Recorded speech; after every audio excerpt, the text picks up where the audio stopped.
CMLL on the track, boys.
Tengo todo lo que tengo, no busco cualquiera, no mal deseo. Tengo todo lo que tengo, no busco cualquiera, es un mal deseo. En la noche siento el olor, casi loca por tu amor, no quisiste mi calor, me dejaste sin razón. En la noche siento el olor, casi loca por tu amor, no quisiste mi calor, me dejaste sin razón. Ya no quiero más tu karma, no vuelvo más a esta cama. Si no quieres más mi alma, no vas a ver mi puta cara. Ya no quiero más tu karma, no vuelvo más a esta cama. Si no quieres más mi alma, no vas a ver mi puta cara. Tengo todo lo que tengo, no busco cualquiera, no mal deseo. Tengo todo lo que tengo, no busco cualquiera, es un mal deseo. En la noche siento el olor, casi loca por tu amor, no quisiste mi calor, me dejaste sin razón. En la noche siento el olor, casi loca por tu amor, no quisiste mi calor, me dejaste sin razón. Ya no quiero más tu karma, no vuelvo más a esta cama. Si no quiero más mi alma, no vas a ver mi puta cara.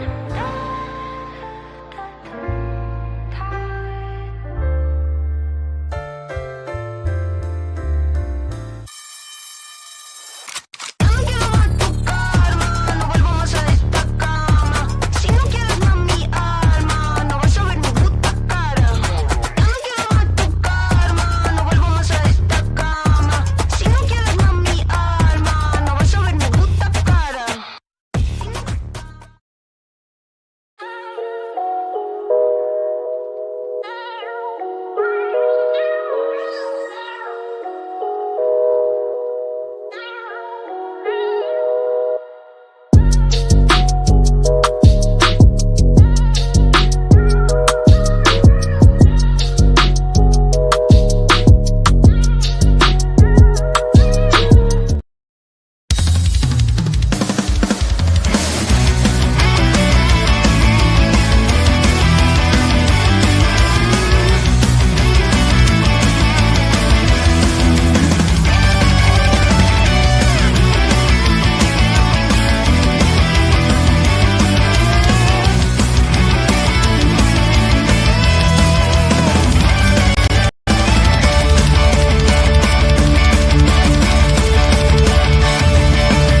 Mi gente, mi gente, mi gente! Saludos, guten tag, konnichiwa, and welcome to Los Lobos de Lucha Libre, your weekly CMLL recap show here at the Biconics podcast. I am very happy that we have the full crew back with us. I am El Buntador Segundo, but here with me, as always, is El Jefe. El Jefe, say hello. Hi, everybody. I'm so happy to be back. And shout out to El Mutador del Segundo and Will for holding it down last week as I was gone on a little bit of well, I call it a vacation, but I was working the whole week at church camp last week. But I'm happy to be back. And I'm super excited to talk about everything, including Noticias. So I'm excited. Excellent, excellent. And above of El Jefe, we have Papa Oso. Papa Oso, say hello. Sup? I love that change of pace. Also, I love when Will's on top. Brava, brava. Right? Doesn't happen very often. Ooh, I've missed y'all my. so much. Woo. All right.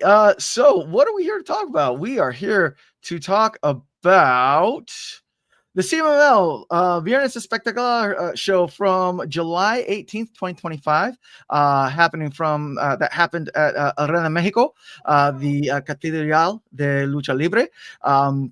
We had our one eliminator tournament for La Leyenda de Plata, and a bunch of great matches, a bunch of other matches that we're going to talk about, but we're going to get right into it right now, and that is our first match. It was a match Relámpago de Amazonas, seeing our new Japan star Yuki Mashiro versus Hera.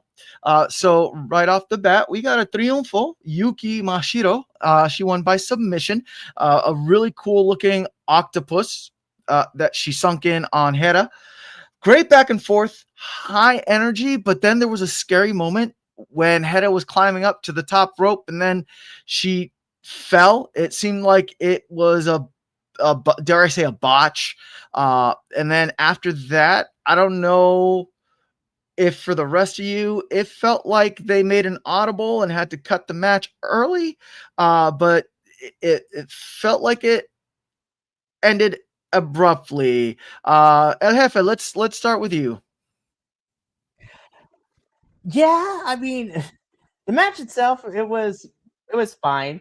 I will say, leading up into that spot, I think it was leading to be a pretty good match, but of course, like we say here at BC WrestlePod all the time, at least for me, when I visibly see something go wrong the way that it wasn't supposed to go, it takes me out a little bit.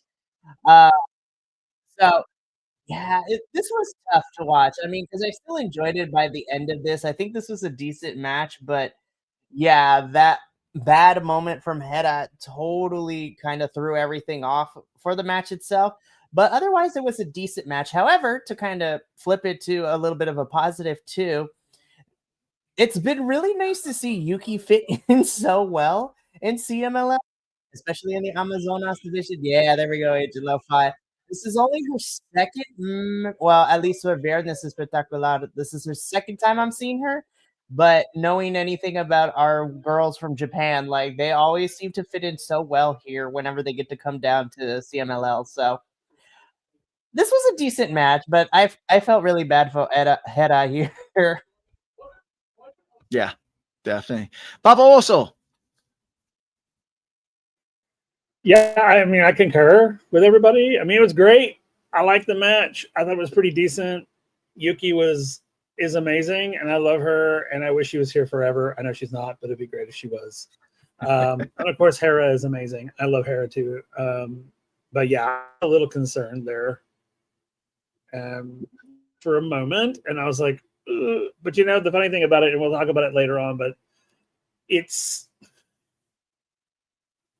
so incredible to watch a lot of these matches because these human beings do things that normal human beings like myself would never even contemplate doing. Some of the moves they make, some of the things they do. So, and a lot of it is extremely specific.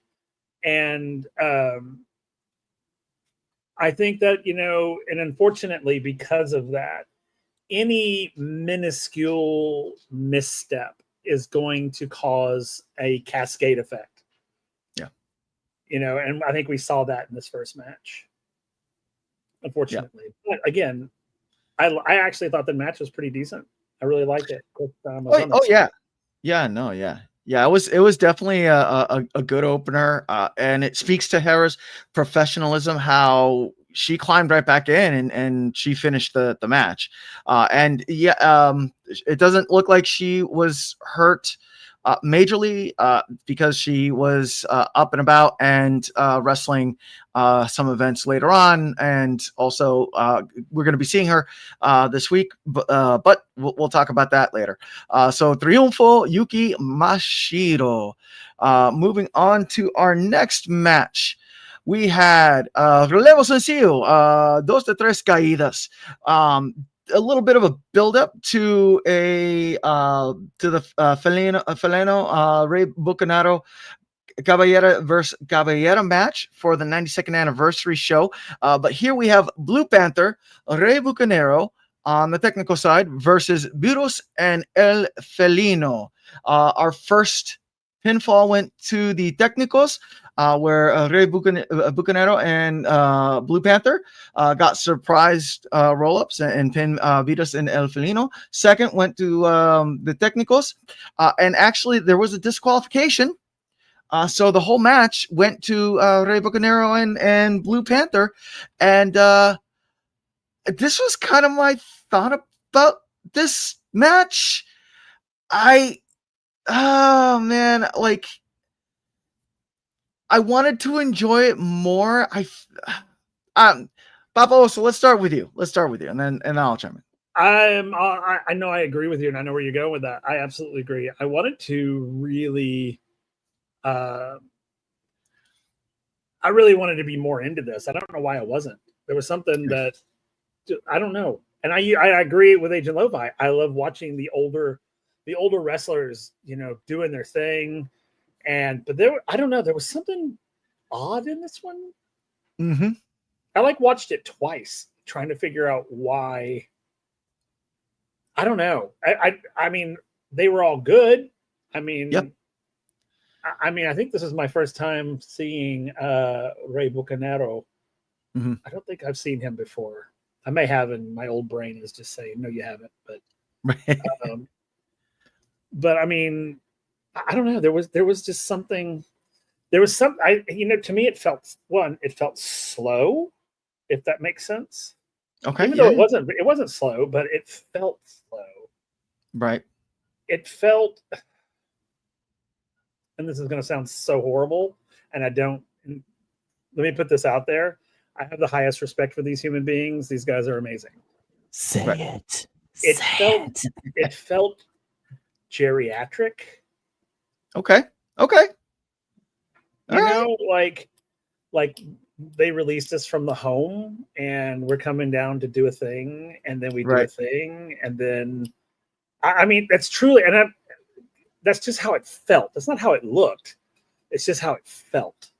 Right. And so I really couldn't really get into it. And I don't know why. And which is unusual, because usually I love it. I'm like, yes, let's see it. When the older, like Ukamura comes in, he's like, oh, hello. He's an old man and he's kicking some ass. And I think maybe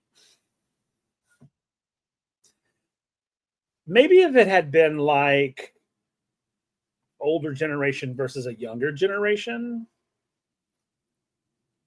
you know what I'm saying? I don't know. Oh, yeah. There was something that wasn't connecting with me, and I don't know what it was. So I'll stop talking. Yeah. Really quick, I think Agent Lo-Fi might be on the right path there, where it really did seem like it was trying to focus on Rey Bucanero and Felino to hype up their 92nd anniversary match, and Blue Panther and Virus were just kind of there. Mikey, Jefe, what do you think? So geriatric is wild, Will. I was muted, but I was like, ah! Listen, y'all know I like being messy on this podcast. No. So how do I put this? I think why I enjoyed this probably a little bit more is only because I kind of knew what I expected going into this match, given that the combined age of all four of these individuals probably surpasses like 400 plus years of in-ring experience and actual physical age, maybe. Right. Of course, that's hyperbole, not actual fact. So I kind of already figured what type of match we were going to get in. I think where my issue goes with this is the fact that, of course, we know that, at the 92nd Aniversario show coming up in September, we know that Bucanero and Felino are going to have a match there, which is cool and everything. Again, this is CMLL, so storytelling and feuds are built up differently. Sure. And I have to turn off my Americanized brain when it comes to storytelling with this. Yep. But I will say I felt like our other two dance partners in this match were kind of like secondary to like what the real focus was supposed to be on. Sure. I don't know if this would have helped a bit, but like maybe take Bucanero and Felino out of this match and then to just have the other two go at it, like Vitas and Blue Panther go at it. And I think the other thing that's kind of weird too is, again, because I watch everything. So Blue Panther has kind of been on a roll when it comes to traveling back and forth, being in CMLL and, being a part of the CMLL shows, but also doing stuff in the States too. Like, I wasn't here last week to talk about it, but despite knowing what I was getting into, Blue Panther versus Lee Moriarty at Super Card of Honor was really great to see, and to see, Moriarty, who is in the young of his career and also the pure champion, to putting that title on the line against somebody who's been in this business forever. Like, it was amazing to see. So I don't know. I like this. I think I like this a little bit more than both of you, but I don't want to dismiss your guys' opinions and critiques of it, because I also see where that's coming from. Yeah, but I think we're definitely coming to the end of this feud between Bucanero and Felino, as it seems that we're running on what's left in the gas tank for both of them. So It's probably going to be the last big match for both of them in some capacity. But it was okay. I didn't hate this match, but what helped me get through it was I already figured I expected what was going to happen based on all the people who are in this ring. So I don't know if that helps or not. Yeah. So I definitely see your points. I agree with Primo, Agent Lo-Fi, that you can tell that they are putting their all into this. And this is a big match, Caballero versus Caballero. That's hair versus hair. That is the mask versus mask equivalent of for non-masked luchadors. So this is a big thing, and this is probably, and I feel that this is also the first Caballero versus Caballero match that we as a Los Lobos de Lucha are going to see when we see the 92nd Aniversario show. So yeah, no, it's big, and there's a lot on the line. I don't know, maybe it was the DQ. Like I would have liked if they could have cooked a little bit longer. Maybe if it was like a trios match. I don't know. It was still a fun match. We got to see them do their thing. And then afterwards, they did bring out La Cabaneria. So this, good people, is Viola Cabaneria. She has been decreed as the #1 fan. She has been a fan of CMLL for 90 years. Yes, 90 years. Grandmas. Let's go. 90 years. So y'all neckbeards saying that you're #1 fan, you ain't got nothing. You ain't got nothing. Wrestling grandmas, man. Yeah, she was they gave her flowers in the form of a jacket that says Mexico is the shit. And I Yes. was so stoked that the Blue Panther held this up and it said Mexico is the shit. It was awesome. I loved it. So yeah, so then after that, also side note, I wanted to see if I can't find that Panther Jim Blue Panther shirt that Blue Panther was wearing. That was hot. I like that. Right. I like that a lot. So, Like, get all these things. and speaking of things that you like, do you like what you see? Do you like the wrestling? Do you like what you see and the wrestling? Well, why don't you find us on the social medias? We are the Biconics and we are on the interwebs. You can find us on the following social medias: Instagram, Threads. You're probably watching us on YouTube, Twitch, Kick. We are also on Blue Sky. We have our merch over at BC WrestlePod Spring, fourthwall.com. All the Mikey, things. tell us about the merch. Absolutely not. No, I was kidding. No, I got this. So, of course, if you want to support BC WrestlePod, you can do all the things that El Buntador del Segundo has mentioned. But the primary way that you could is get yourself something nice in terms of merch. Of course, we have merch for all of the things, for all our review teams. So support your favorite review team, whether it's one of the US-based review teams or the international branded ones. And then, of course, we also have some fun other collections too, including our summertime, our Hot Boy Summer collection, our Pride 24/7 collection, and our We Don't Tap collection, where we are fighting fascism here in the Los Estados Unidos, which is the best way I can put it nicely without getting demonetized. But you know what? It is what it is. It's like we use our platform and we aren't afraid to back down. So Right. it's really good. And of course, for the Pride collection and our We Don't Tap collection, proceeds will be donated to charity organizations Point to Pride for our Pride collection, and of course the California Immigration Youth Justice Fund as well. So we love to see it. But I turn it back to El Butador because we got lots more wrestling to talk about. Yes, we do. Yes, we do.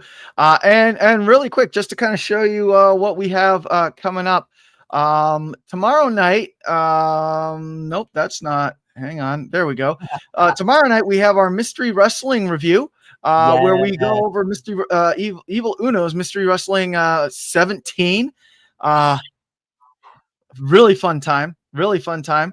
On Friday, we have our Six-Sided Scholars, the TNA look at Slammiversary, which happened this past weekend. Yeah, this past Sunday. Past and weekend.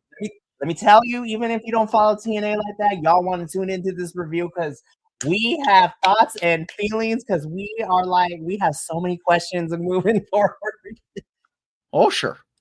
And then on Sunday, we have our Dual Dynasty WWE reviews for Raw and SmackDown. Yep. And this really brings us to our next match, where we find Ultimo Guerrero and Stuka Jr. versus Aveno and Euphoria.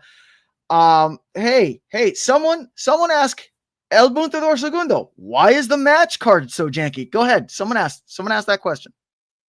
El Buntador. I'm tagging in Will to finish the sentence. Why is this card so janky? Well, let me show you why.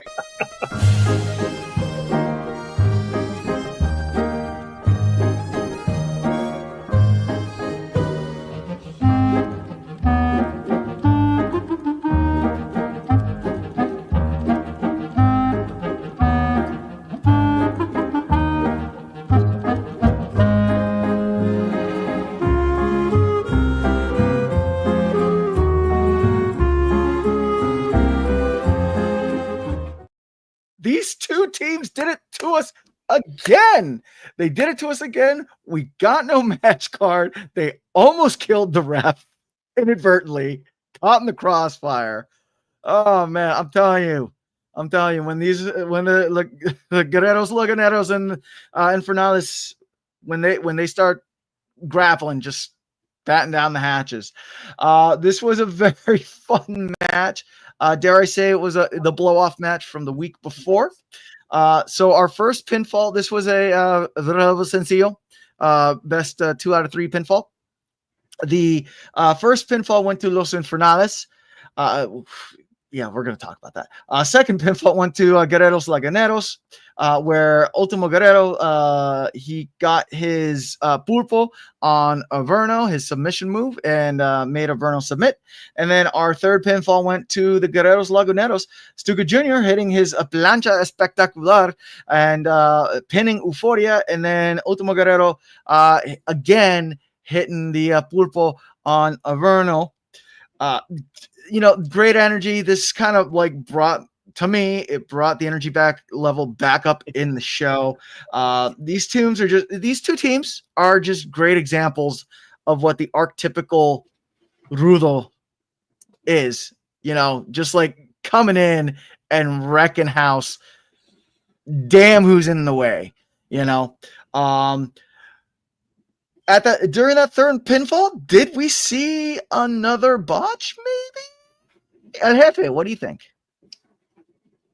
So I'm gonna be so upfront. I mean, it's 50-50 that it could have been a botch, but at the same time, I feel that because this is Rudo on Rudo violence, it kind of makes sense a little bit. This is chaotic AF, and I live for chaos. I'm gonna be so for real. Again, all four of these guys, they're like, nah, let's just go mess around. Like we just gonna forget trying to win the match. It's like, how can I do the most damage in the span of time? And yeah. Yep. But I feel like this is kind of leading to we have like 2 months, a month and a half at this point before Aniversario, and I'm just like, damn, we finally getting close to what's gonna be on this card, what's at stake, like all this good stuff. So I'm here for it all. Literally, Aniversario is shaping up to be a lot of fun. This match in itself, violence was had. The announcer almost died. That has been a trend this week with our announcers and a bunch of promotions. TNA's Gia Miller got attacked by a wrestler on Sunday. We had a couple of ref and announcer bumps early in this week so far in wrestling. It's been wild in wrestling, you guys. But as far as this match goes, I enjoyed it. Again, I kind of knew what to expect given the fact that in various forms and different coats of paint, we have seen these individuals go up against each other or on the same side, and then it just falls into like, we don't like each other again. So I'm having a good time. This was mess, but I love me some mess. Right. Papa Oso. I'm sure you hated this match. Oh my god, absolutely. It was horrific. I'm so kidding. Oh my god. I love when this happens. And we kind of have it later on too in another match. But man, this one was I just love how these guys hate each other. Like they're not even gonna wait. They're like, wait, we're in the same room. All right, let's start brawling. I mean, it's there was nothing. And I was giggling and laughing with the announcer and the referee too. It was like, oh God, what's happening? And oh my God, it was just so great. I loved every minute of this match. I love, as we were saying, Rudo versus Rudos. I love it when they fight with against each other because it's just it's just nasty all around and it's wonderful. And it's so funny because you see then when you have two Technicos fight, which we see later on, how they're like shaking hands and they're like, yeah, it's waking up. Oh. Right, yeah. These guys are like, I'm going to rip your head off and show it to the audience. And, it's so great. I love it when Rudos face off with each other. I love it because it's going to be something spectacular. It is. And it was. Oh, yeah. Yeah, it was good. It was really good. And at the end of the match, I might have misheard. I don't know, but I think that Ultimo Guerrero did challenge Averno to another Caballero versus Caballero match. And as Agent Lo-Fi pointed out, we will probably see them mix it up at the 92nd anniversary show. So maybe it's going to be Barber Night at Arena Mexico for the 92nd anniversary show. We will find out. Next match. And also, I agree with Agent Lo-Fi. that nothing nothing tonight necessarily felt rushed. With the torneo being what it was, but everything kind of moved at a clip, and that went with this match. Por el Campeonato Nacional Semicompleto, we have El Campeón Esfinge putting his belt up against the Beast Mortos. Attorney at RAR. And speaking of which, what was that? Oh yeah, we have quick message from our sponsor. Have you been brainbustered on the top turnbuckle too hard? Have you been Canadian destroyered on the ring apron, the hardest part of the apron? Have you met Barry Barricade or Benito Barricade or Bushido Barricade? They're cousins. Well, if you're hurt and you're looking for money, then call our team. Frank Mortos, attorney at law.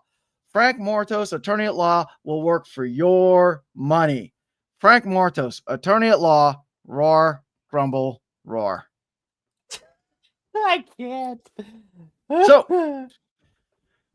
the Triunfo, Esfinge retains his belt. This was this was a great part 3 with these two. I loved it. And like we talked about last weekend, whether Esfinge walked out or whether Beast Mortos walked out, I would have been like, I could see it swinging both ways. So Esfinge walking out as the champion, I'm okay with it. The match was fantastic. Fantastic work between Beast and Esfinge. They had this really impressive opening segment where they were just like mirroring each other. And then later on, Esfinge hit a tope and then jumped back in the ring with Beast Mortos. Beast Mortos then threw Esfinge out, and he was like, I bet. And he hit this over the rope tornillo on Esfinge, just kind of like matching his energy. It was great. I honestly don't think Esfinge Mortos have the best chemistry. Mortos is better with the high flyers, in my opinion. Primo, I think I'm gonna disagree. I kind of like their chemistry. But what we'll toss this to Papa Oso and El Jefe. Papa Oso, what do you think? I really like this match because I love both of these guys, and I agree. I think their chemistry is okay. I don't necessarily think it's. I mean, I can see where Agent Lo-Fi is coming from, but I thought they were pretty evenly matched. I thought that they flowed well. I thought that they're obviously two completely different entities. Yes, and coming into the same ring together, it does feel like abrasive in the fact that they're kind of they're not the same. So I can get it from that sort of angle. That I get that they're constantly just sort of rubbing against each other. But I thought it was pretty good actually. I actually enjoyed this match from beginning to end. I didn't. There wasn't a moment that I was like, no, okay, all right, and that's fair. Now I will agree with Agent Lo-Fi there, though. I will say that this Esfinge is Esfinge in every match that he's in. It's like, and I do get that. I really do. But being someone who has not watched this sort of in a long time, I'm not as biased or jaded. So sure. Yep. I really enjoyed it. And I like watching Esfinge work. And I have recently been introduced to the Beast Mortos. And I really enjoy this sort of this persona. I really like this style. It's pretty good. Overall, I really enjoyed this match. Heavy. So, I'm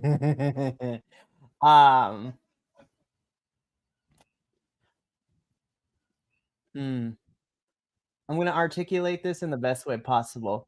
I'm actually going to. I mean, first of all, yes, Agent Lo-Fi Esfinge has the mask game on lock. I love his mask. I without need to figure out how to doubt. get one because it's so different. Without a doubt. Okay, so I'm Every gonna try match to. he's come out with is a banger. God. Oh, it's so good. I need to figure out So how good. we're gonna get one, but no. So I'm actually going to agree with our primo Agent Lo-Fi, but I'm gonna take it in a different direction. Okay. So on paper, and even in this little placard that is on their screen, right? The first thing I yelled when I saw this match was happening was meat. I'm Big, just like this is gonna be big boys on big boys. yeah, big man meat slapping each other. So, but I'm gonna take it in a different direction. I don't necessarily think Esfinge and Mortos have bad chemistry. I think they have really good, like decent chemistry. But I think that's because both of them, even though one is, mostly specifically here in Arena Mexico, and I've seen what Mortos can do, not just in AEW, but in, as Will and I have come to learn too, his time in TNA as well before moving over to AEW. So I feel like it's two different styles of big man luchadors, but with different seasoning, if that makes any sense. So I feel like while the blueprints and the basics of lucha libre are both in both of them, I think their showmanship and what they perceive as like what needs to be done to keep the momentum fluid and moving is completely different because again, they're working in the same lane, but in two different gears because of where they are currently working at. So I will say though, and this is just for me, because again, normally because I break everything down to video games and even TTRPGs for a little bit, because normally in fighting games, when you have big brawler versus big brawler, there's only a certain amount of things that two big brawlers can do together, like big, like high stats in physical prowess, but not a lot in like technique and things like that. And I feel like that's what we got here, even though it was so good. But I think there's something to be said about having a power base and of a more technical high flyer going at it, because I feel that there is more to do, especially because one, in that type of matchup with high flyer versus power base is able to show off their strength against someone a lot smaller, which creates the illusion of like, oh my god, if I met this man in dark alley, he probably gonna throw me against the wall, though I might like that. But I also think from the other side too, a high flyer going up against a big power base luchador wrestler in general, it's the wrestling trope of David versus Goliath, where you root for the faster and the high flying to take, like figuring out what they gonna do to take out the big power wrestler. So whereas I agree with our primo that they have decent amount of chemistry, I think they did really good. But I feel like when you go up against opponents that are not the same as you tend to get more out of your opponent. And that's, again, coming from me, who did a little bit of martial arts and MMA a little bit in his 20s. So that's what I was taught. By going up against opponents who are different skill levels and different like stats than you tend to learn more and be able to do more in the ring than if you were being matched up with like a replica or a mirrored version of yourself. That's all. Right. Well, look at that. We had a civil discussion about wrestling on the internets. Who woulda thunk? Woo! Man. One last thing about this. I am also biased as Mortos is one of, if not the best base period. He is very, and that is very true. He does work really well with those high flyers. Vikingo wouldn't be Vikingo without Mortos. Agreed. Also very, very true. So, and this brings us to our next match, which was our favorite Galeon Fantasma, Difunto Barbosa Andandacan Jr. con Que Malito versus Atlantis Jr. Bandido and Místico con Que Monito. But hey, somebody ask El Buntador Segundo. Hey, El Buntador Segundo, why is the match card so janky? Why is it so janky? Come on, ask the question. Will, I'm gonna have you start out and I will finish it. El Buntador Segundo. Why is the match card janky? This is why. que mira de frente y sin ningún rencor a cada uno de sus adversarios. Es el hombre que trasciende día con día en la historia de la lucha libre profesional. Es así como aparece en esta monumental Arena México como capitán del mando técnico.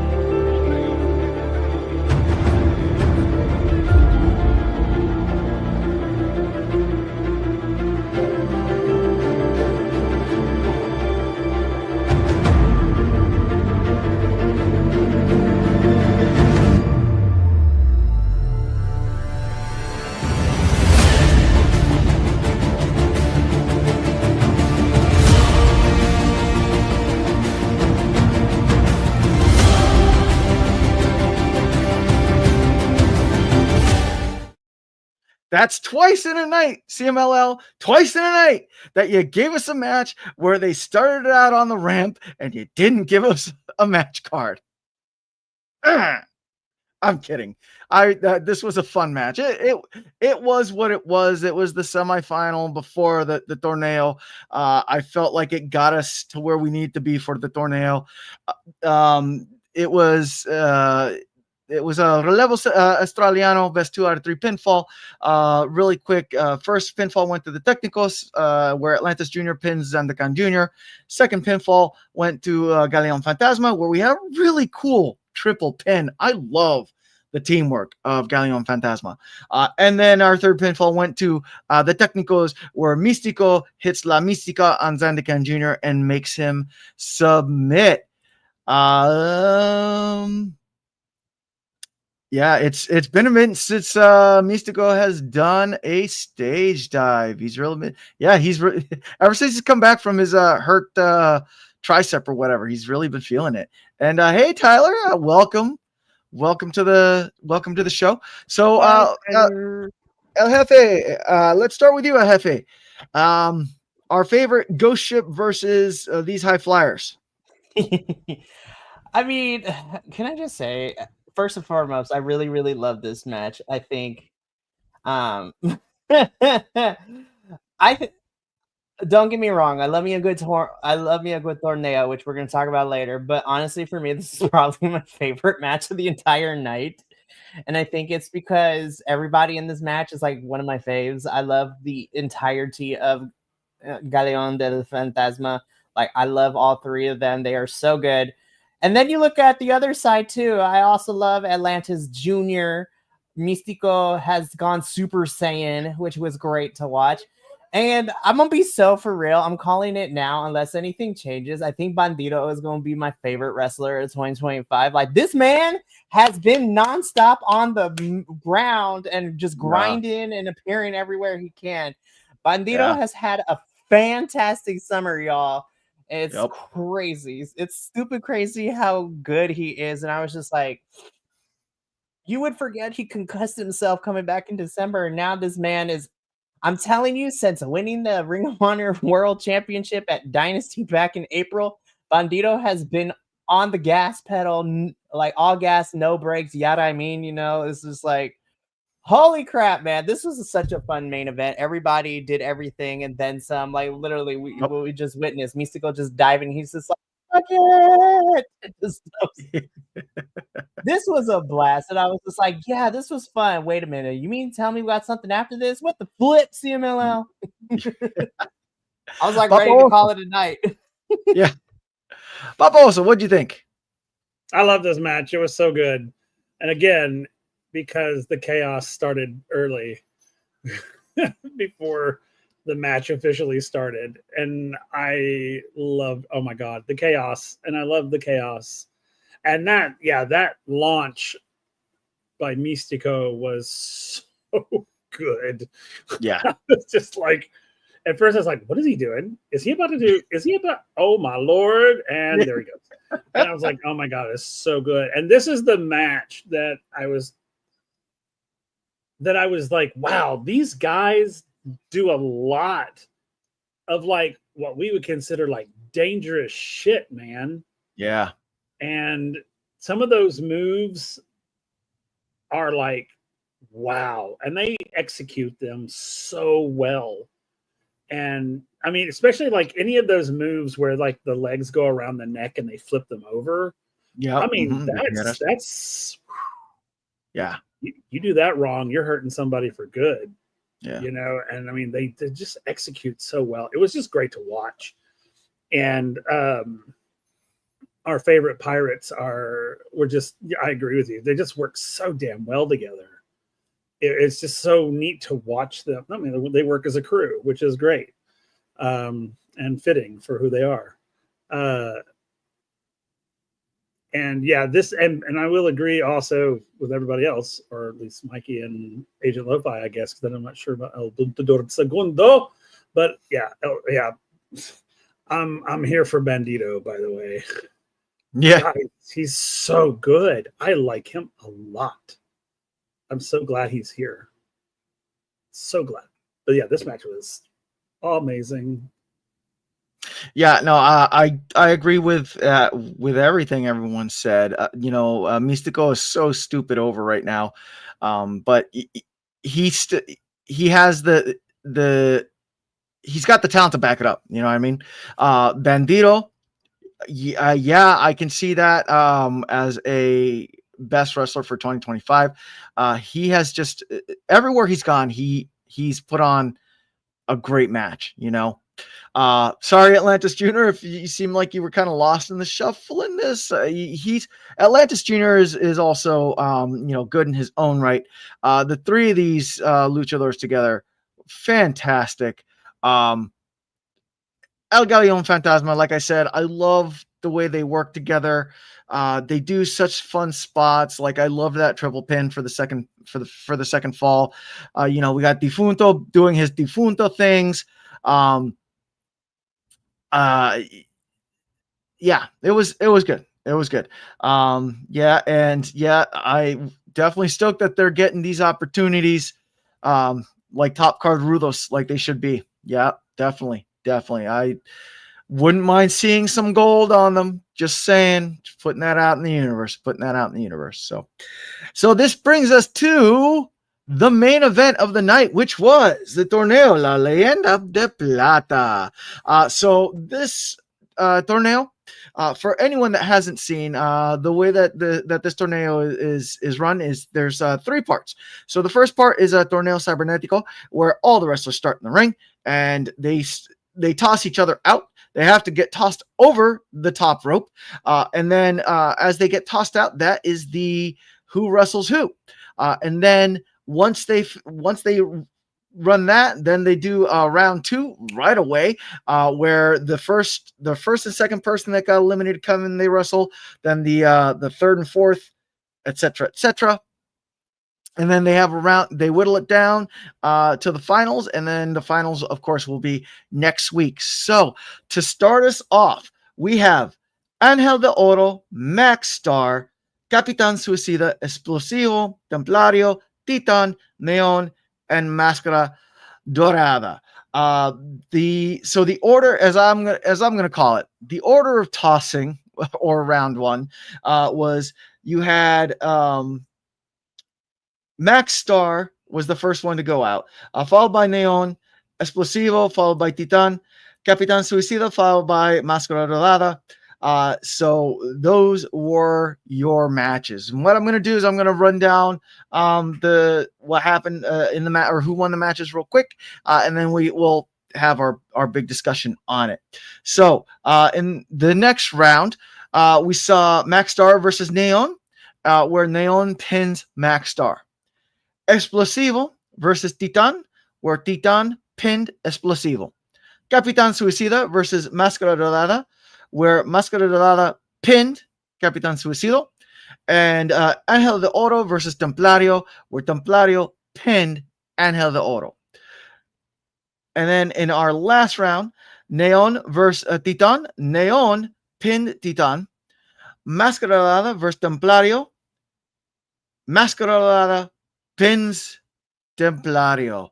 But wait, you might be saying, El Buntador Segundo, does this mean it's going to be a Sky Team versus Sky Team final this upcoming Friday? Why, yes. That's exactly what it means. We have Máscara Dorada facing off against Neon next Friday in the final for La Leyenda de Plata. Really quick let us get Primo. This was my only real disappointment. Not that anything was bad. It was way too short. Fair, yeah. No, I'm right there with you. It did feel short. It definitely felt short. Definitely felt like a Grand Prix type format. Yep. Yep. The final is going to be really good. Yep. Agree with that. Definitely agree with that. El Jefe, let's start with you.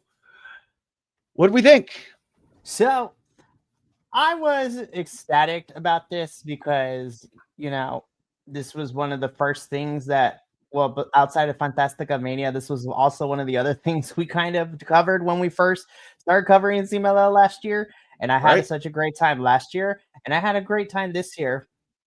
I think everything was solid, but I do agree that I felt like because of how short it all was, it kind of took away from some of the action. So the best way I can explain it is the action was good, but I felt like they were pushing it in 2 times speed to get through everything that they needed to. Yeah. No. And Okay. so Yeah.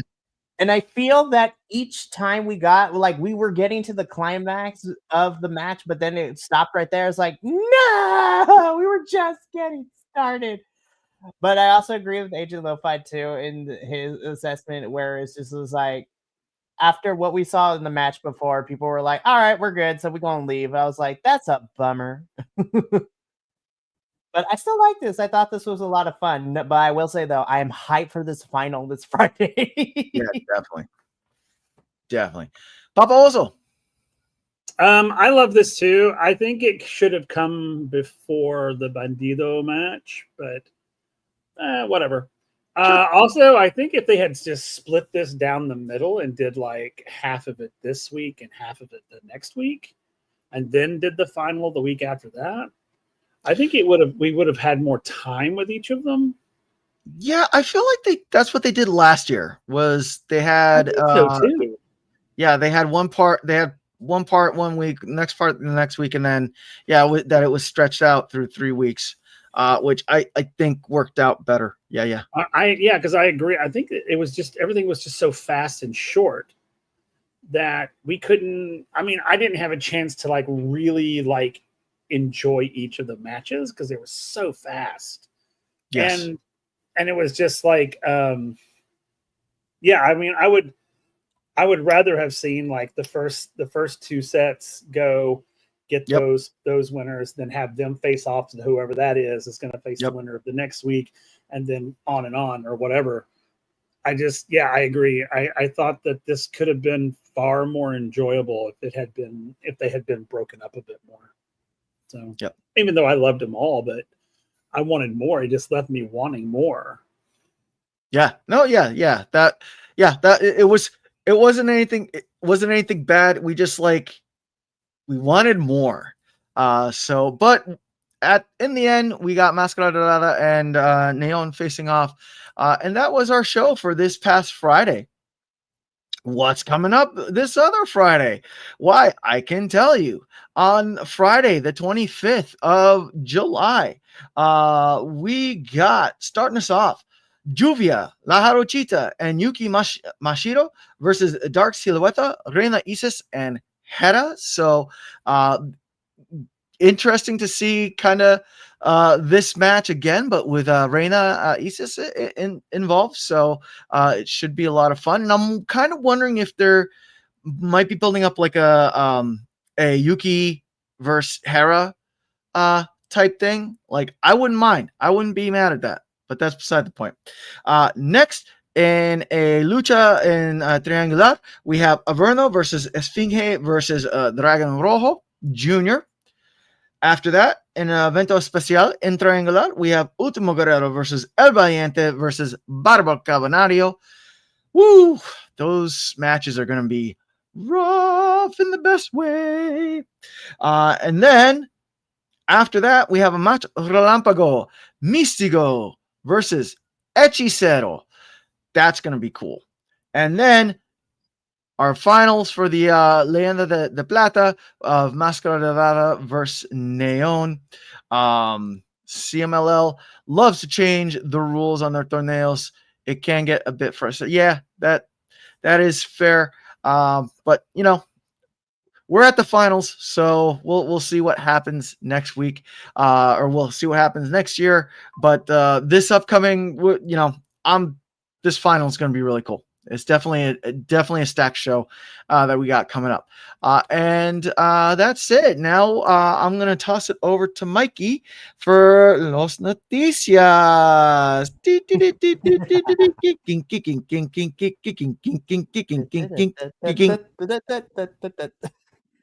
Get a whole banda to play this whole thing. No, so I'm super excited to talk about Noticias. It's gonna be a bit of a different one, but while I didn't include it in the slides, I wasn't here last week. I definitely do want to quickly talk about. I mentioned it earlier, but Supercard of Honor had some of our CMLL talent involved in this.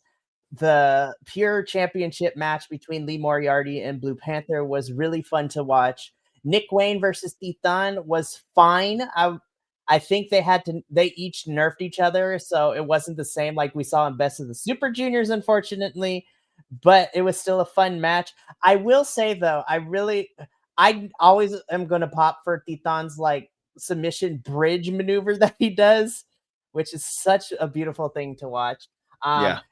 And while technically not CMLL related, y'all need to go watch Bandito versus Konosuke Takeshita. That is on my short list for match of the year. Those two burnt the roof, burnt everything out. They killed it. But as far as like CMLL related stuff, first I want to go through some things. So of course, coming up, we got some CMLL folks coming over to the States for some MLW things. So first and foremost, we got MLW Blood and Thunder coming up in about 3 weeks or so. The MLW crew will be doing a watch along for that on Saturday, August 9th at 7 p.m. Pacific, 10 p.m. Eastern, hopefully.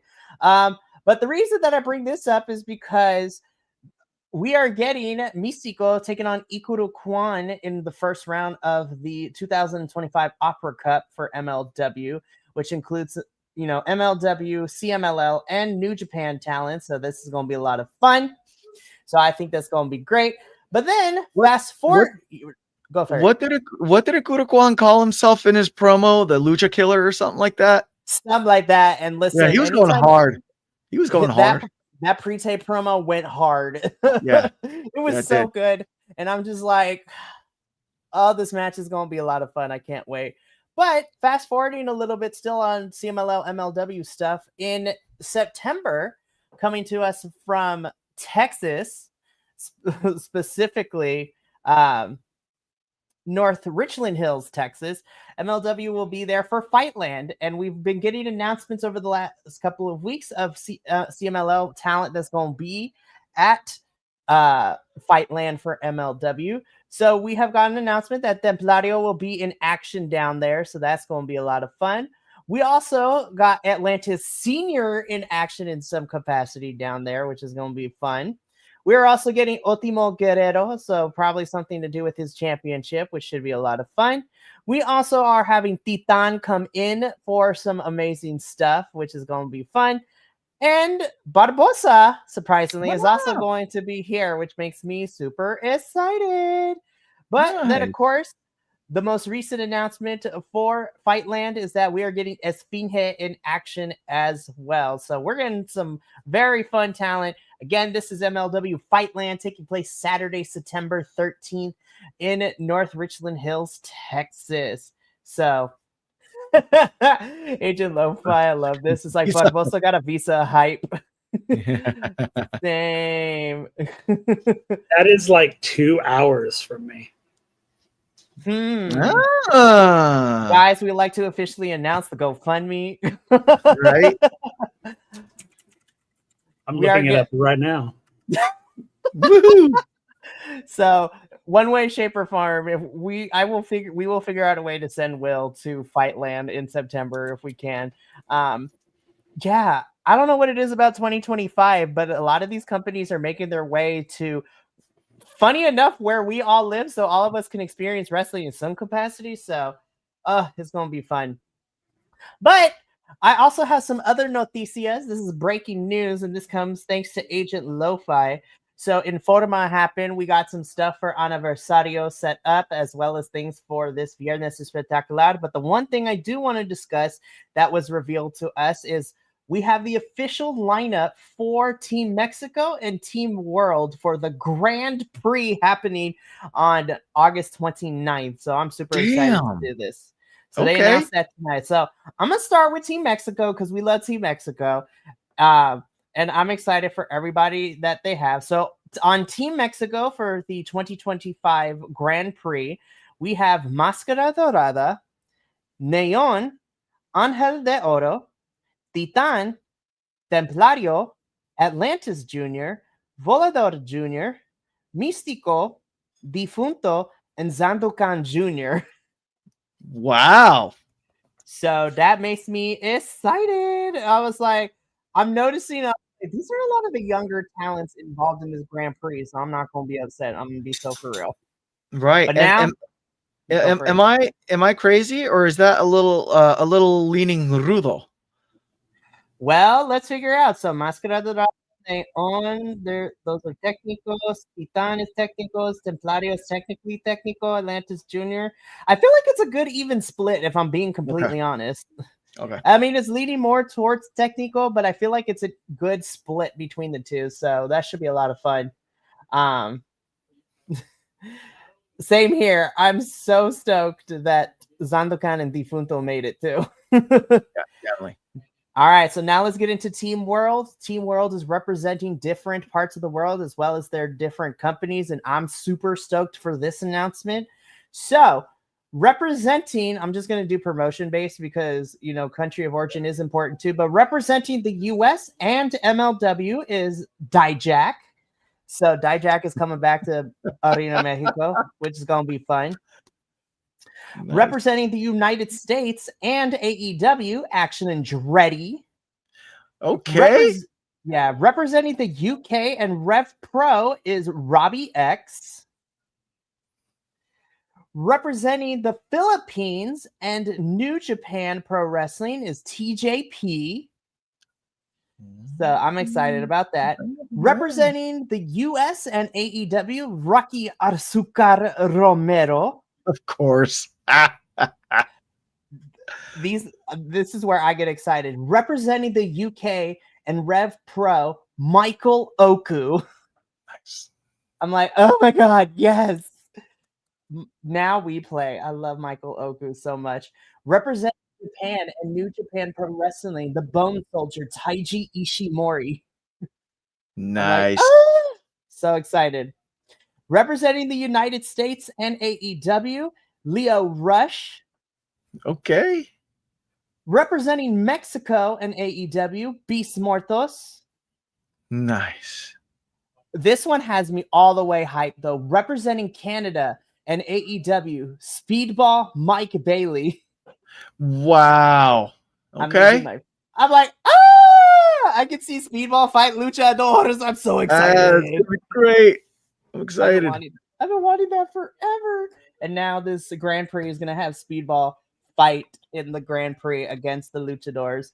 I'm like, oh my gosh, this Grand Prix is going to be so much fun. It's a 10-on-10. It's going to be a lot of fun. I cannot wait. Love it. Exactly. Mortos is the only head scratcher. He's Team Mexico? ? Oh my goodness.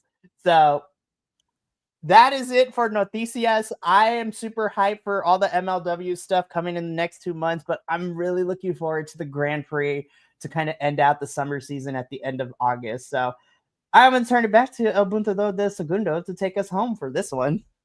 All right. And that is it, mi gente. Thank you for joining us. We are happy that you joined us, Primo. As always, thank you. Thank you. And yeah, don't forget, I'm Biconic. You're Biconic. We are all Biconic. And you get to finish your own story. That's right. So, in the words of the wise men, let's get out of here. Let's get out of here. Johnny TV style. Sebastian! You're in the shot, you bald idiot! You fool! The other way! Go!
Me tiene loco en la cabeza cuando me tocas.